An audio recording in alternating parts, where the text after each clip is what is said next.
Assalamualaikum warahmatullahi wabarakatuh. Perkenalkan, nama saya Nita Kalsabila dengan NIM 0561 dari Prodi Manajemen AB. Di sini saya akan menjelaskan tugas pengantar akuntansi bab 8 yang bertemakan pengendalian internal dan kas. Pengendalian internal adalah kerangka kerja terintegrasi standar yang digunakan perusahaan dalam mendesain, menganalisis, dan mengevaluasi pengendalian internal. Tujuan pengendalian internal adalah pengamanan aset, informasi akurat, dan kepatuhan terhadap hukum dan regulasi. Unsur-unsur pengendalian internal ada 5 yang ditetapkan oleh kerangka kerja terintegrasi. Yang pertama, lingkungan pengendalian, kedua, penilaian risiko, ketiga, prosedur pengendalian, dan keempat, pengawasan, dan yang terakhir, informasi dan komunikasi.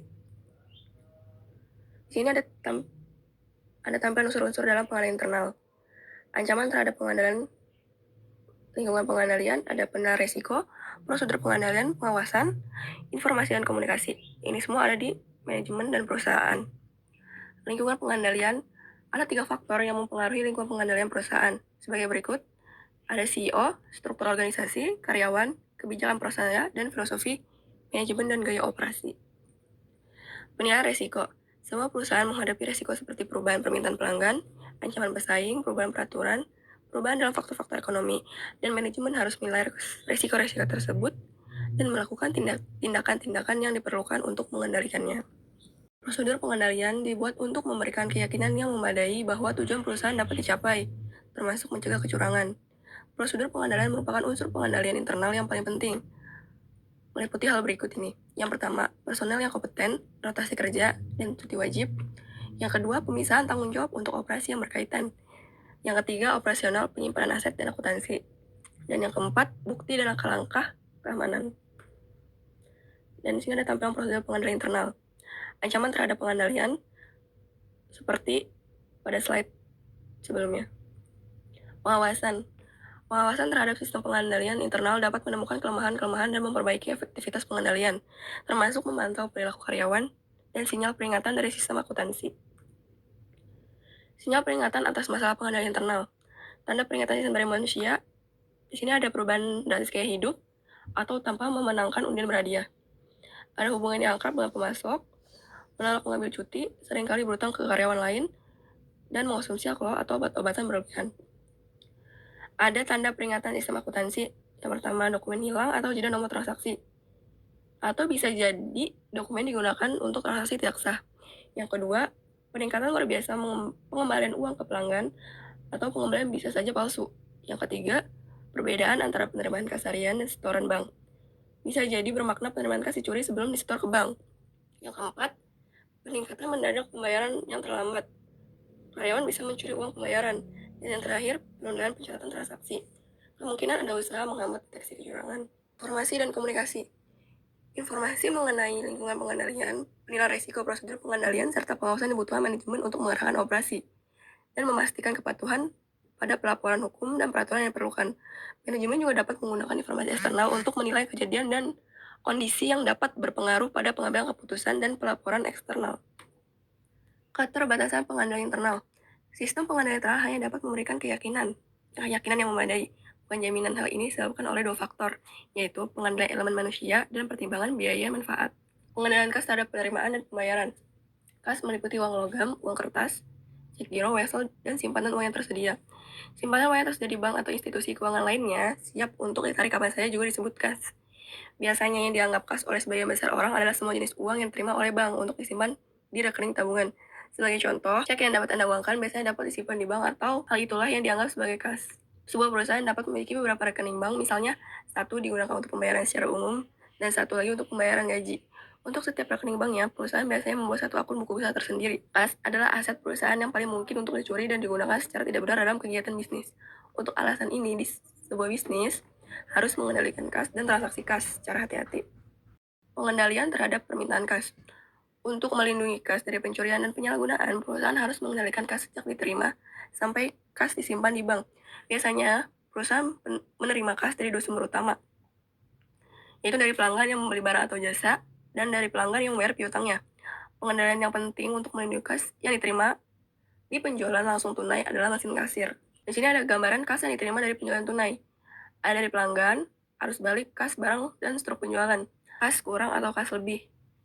Kasir dapat membuat kesalahan memberi uang kembalian untuk pelanggan atau memasukkan nilai penjualan tunai. Sebagai akibatnya, jumlah uang di tangan berbeda dari jumlah uang tunai.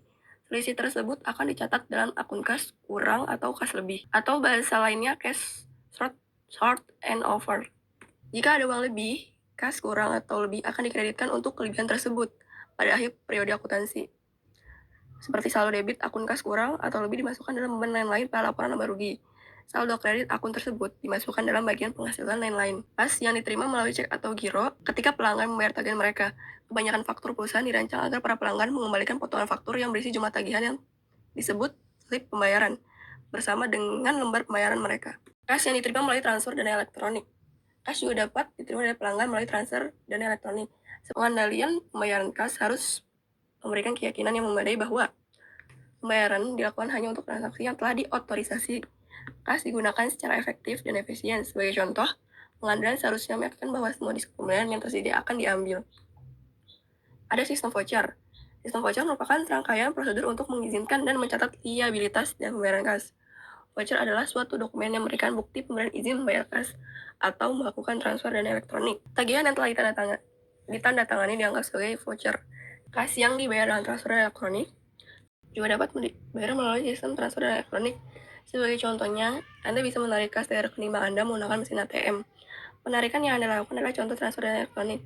Perusahaan juga dapat menggunakan transfer dana elektronik, misalnya membayar gaji karyawan.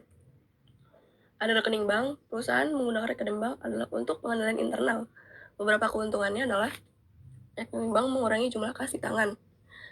Yang kedua, rekening menyediakan pencatatan mandiri atas transaksi kas. Merekonsiliasi saldo atas akun kas. Dalam catatan perusahaan dengan saldo kas menurut bank adalah pengandalan yang penting. Dan yang terakhir, pengguna rekening bank memfasilitasi proses transfer dana menggunakan sistem transfer dana elektronik. Ada laporan bank. Bank mengelola pencatatan seluruh transaksi rekening bank. Rangkuman seluruh transaksi yang disebut laporan bank dikirimkan ke nasabah dalam bentuk cetakan maupun email. Laporan bank menunjukkan saldo awal, penambahan, pengurangan, dan saldo pada akhir periode. Di sini ada contoh laporan bank. Hubungan antar rekening bank dan laporan bank. Laporan bank sebagai alat pengendali terhadap kas merupakan salah satu alat penting yang digunakan perusahaan untuk mengendalikan kas. Perusahaan dapat menggunakan laporan bank untuk membandingkan transaksi kas di catatan akuntansinya dengan catatan yang dibuat oleh bank. Ada catatan dari PT Sigma Utama dan laporan bank. Dan berikut contoh laporan bank. Selisih antara saldo kas perusahaan dan laporan bank. Selisih tersebut dapat disebabkan oleh tertundanya pencatatan transaksi yang dilakukan oleh salah satu pihak.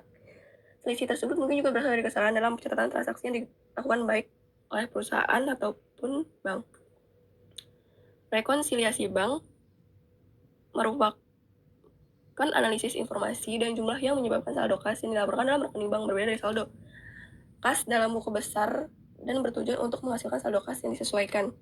Saldo kas disesuaikan yang ditentukan dalam rekonsiliasi bank dilaporkan dalam laporan posisi keuangan.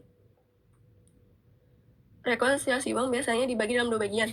Yang pertama, bagian bank dimulai dengan saldo kas buat rekening bank dan berakhir dengan saldo yang disesuaikan.